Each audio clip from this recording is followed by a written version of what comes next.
Welcome back to Economics with me, Professor Ledwinski. What we're going to be talking about is continuing learning about the theory of the firm and perfect competition. We just talked about opportunity cost and production, and now we're going to tie production into different types of cost. So in a perfectly competitive market, the price is set by the market supply and market demand, not the individual firms. Buyers and sellers are going to be taking the price as given. The firm can sell all at once at that particular market price. And so the firm's decision is, given the market price and my cost structure, how much should I sell? Now, in our next unit, when we talk about imperfectly competitive firms like monopolies and oligopolies, those will have some control over price. And there's going to be some similarities to what we're doing here, just to kind of preview that. But here, the important thing is that the firm is a price taker. And so if we think about the market is going to determine a particular price, and the firm, their sort of firm level demand curve is simply a horizontal line. How much do you want to sell at that price? So the production function takes inputs and turns it into an output.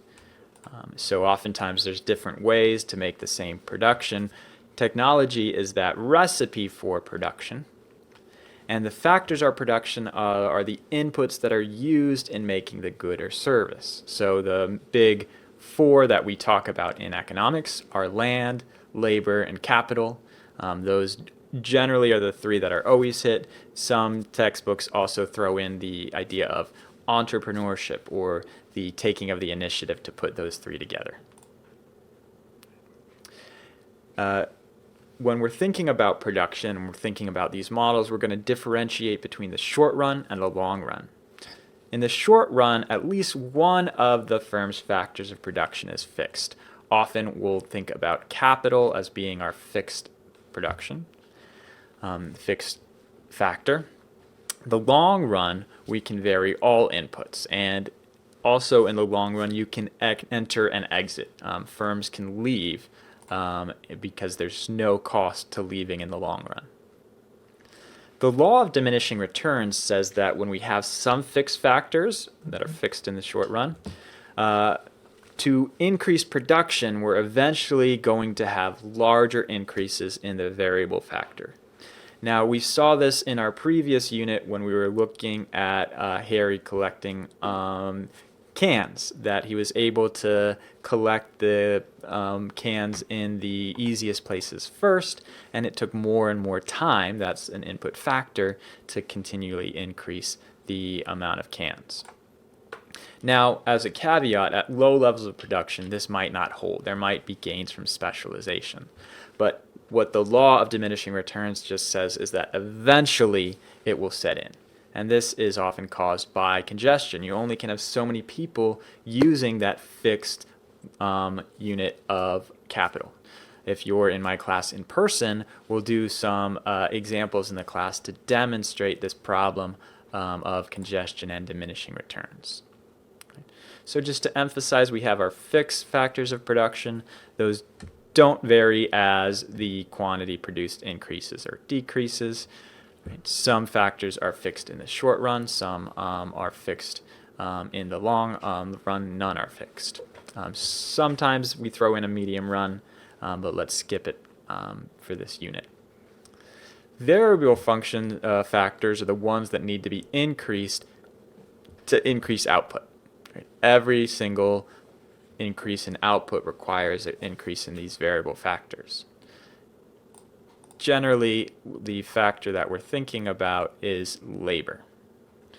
So once the firm knows its production function, what it's trying to understand is how to maximize its profit. It does that by evaluating its short-run options and determining the level of inputs that it takes to maximize that profit. In the short run, we're only looking at variable inputs and that variable cost. Total revenue is going to come from selling that quantity. In examples we looked at, looking at bottles. And if we are a perfectly competitive firm, if we have this horizontal firm demand, then our marginal revenue is going to be price, and our total revenue is simply price times quantity. Our total cost is a combination of our variable cost and our fixed cost, right? The variable costs are things like labor, and if we're thinking about coffee, the cups and beans, and the fixed costs are things that don't change immediately with quantity, like rent and the coffee machine itself, that capital. So the firm takes into account both revenues and costs in order to find this maximum. They increase output as long as the marginal benefit is at least as great as marginal cost. If marginal benefit is less than marginal cost, you decrease output. So finally, I want to introduce all the different cost types that we're going to talk about. So here are 7 short-run cost types. So we can break it down by thinking about fixed versus variable and total. That's one dimension. And the other way we'll break it down is we'll have our cost, but then we might be interested in our average cost per unit. And then different than average is the marginal, and that's the extra cost for the most recently produced unit. Right? And so we have the totals, the averages, and the marginals. Then we have the fixed and the variables. So we have our average fixed cost divided by quantity. We have our average variable cost divided by quantity, and our average total cost divided by quantity. Marginal is the additional per unit. It's the change in your fixed cost, which the most recent change in quantity. Fixed cost don't change with quantity. So the change in fixed cost, or the marginal fixed cost, is always just 0. The change in variable cost for the most recent unit is that marginal variable cost, and the change in total cost is how total cost is changing. Well, we know that total cost is fixed plus variable, but fixed isn't changing. This means that the change in total cost is just the change in variable cost. So marginal cost is both the change in variable cost and fixed cost. So even though it looks like this might have 9, there are only the 7 that actually matter, because 2 of them were the same and 1 was 0. We have the fixed and the average, the variable and the average variable, the total and the average total, and then marginal cost doesn't get broken down that way. We just can have it by itself. Right? And so of these kind of 7 cost concepts, we're really in our graphs and our analysis going to emphasize 3 of them. We're going to emphasize average variable cost, average total cost, and marginal cost. Finally, a couple more cost breakdowns that you need to be aware of. Accounting cost versus economic cost. Accounting cost is the money that's on the books, right? It's what you're actually spending. Economic cost includes opportunity cost, right? Things that you're giving up, things like the owner's time, the other options. We're going to be mainly talking about economic cost. Unless we say otherwise, if we're talking about cost in this course, this being an economics course, we're talking about economics cost, or economic cost. The final breakdown, or extra kind of cost that I'm talking about here, is sunk cost. Sunk costs are costs that even if you stop producing and produce 0, you're never getting them back. There are costs that cannot be recovered.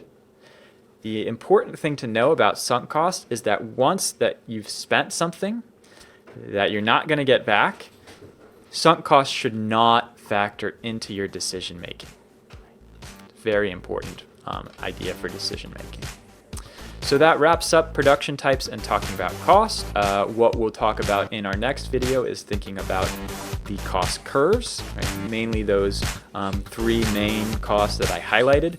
We'll show how we graph them and how we think about them in those videos, in that next video. Thank you for joining me, and leave a comment or subscribe if you like it, and take good care.